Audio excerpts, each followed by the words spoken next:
Shabbat Shalom u'mevorach, Bruchim habayim, welcome ladies and gentlemen. This week we'll be reading Parashat Pinchas. And we know in this week's parasha, it starts with a story that ended off in last week's parasha with Pנחas, with the Jews sinning. There was a plague, and Pנחas killed 2 people in front of Am Yisrael, and it stopped the plague, and HaKadosh Baruch Hu blessed him with shalom and also kuuna. And there's a few more things in this week's parasha. It speaks about inheritance, it speaks about the Benot Zelofrad, the girls that wanted the inheritance too. And then HaKadosh Baruch Hu shows Moshe Rabbeinu towards the end of the parasha, shows him Eretz Yisrael, shows him what the Jews are going to get, and tells him and reminds him again that because of the sin of the rock, he won't be getting Eretz Yisrael. And the end of the parasha, HaKadosh Baruch Hu speaks to Moshe and discusses about getting the next leader. Once Moshe Rabbeinu passes away, Moshe has to decide who will lead Am Yisrael, who would take over the torch of Moshe Rabbeinu and bring them to the land of Eretz HaKodesh. And Moshe tells HaKadosh Baruch Hu that the person who's going to lead, I obviously want him to have many different criterias. He's taking Moshe Rabbeinu's place, he's leading Am Yisrael. But one of the things Moshe Rabbeinu said, obviously he has to be someone who will lead, who will take care of Am Yisrael, someone who has Yirat Shamayim. But also Moshe specifically tells Hashem that I need someone who will take the Jews into war and will also join them in the war. And he says we'll bring them back from war. So we have to ask, why does it have to be that Moshe says they have to bring them to war, that the person doesn't stay at home, and the leader also has to bring them back from war? So Rashi explains that other than the Jews, all the other kings and all the wars that we had until now, the kings of the Goyim used to stay at home because their idea of a war was physical and its strength, and it's all about the army, it's all about the men, it's all about their power. So the king used to stay at home and he used to let the army go by themselves and come back by themselves. But we know in the Torah and by Jews it was different. Moshe Rabbeinu made sure in every war he was the first one to go. He was the first one to step in. And he also made sure he brought the Jews back. And we know who was decided to be appointed after Moshe Rabbeinu was Yeshua ben Nun, and we know he was successful after with the war later on of Yericho and the war of going on into Eretz Yisrael. But what is this concept that a Jewish king fights the battle, goes in the front of the lines, and doesn't stay at home like the non-Jewish kings? We have to realize what is going on over here. It's because as Jews we understand that in war we don't win because of the missiles, we don't win because of our power, we don't win because of the powerful army. We win because of HaKadosh Baruch Hu. Esav was the man of the sword. Esav used to be someone who fought physically, and that's how he used to win. But Yaakov, we know, used to win with the kol Yaakov. He used to win with his voice. Just like we spoke about last week's parasha. What was the voice? Tfilah, Schuyot, the merit.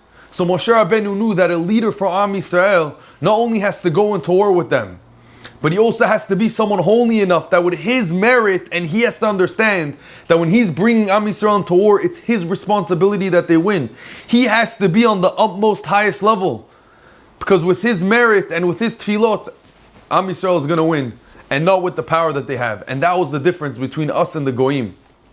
And that's why he picked Yehoshua, who was very great and took us into wars later on. So we really have to learn from here, what is leadership, Rabotai? We have to realize that we're different than the Goyim. And you know, when we learn this in this week's parasha and we see this in the Navi, it might be a little hard to grasp. What does it mean? You go into war, we understand the power of tefillah, but how can it be? It's not about the strength.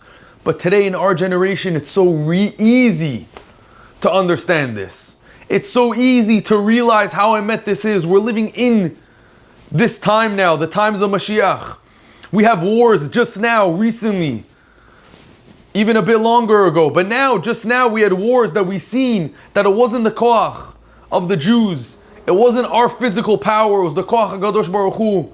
If you speak to any head general on any army in the world and they look at the wars that we had in the recent years, in our generation, the previous generation, they will all tell you one thing, that it is impossible.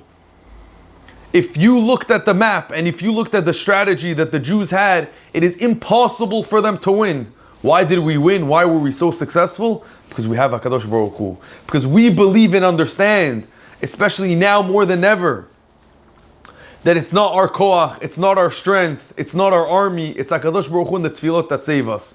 And that's what a leader has to understand, that he has the responsibilities, physical, but he has spiritual responsibilities. He has to realize that his merit of Am Yisrael is on his shoulders, and that's why the Jewish leaders and the Jewish kings used to go into war. They used to be the first one on the front lines because they weren't afraid, because they knew and understand, with my merit and Am Yisrael's merit, I'm going to win. So we have to realize today how special we are, what a nation we are. But also leadership doesn't only go into the king or the head of the Jewish nation. Also every home, every single person, we're a leader.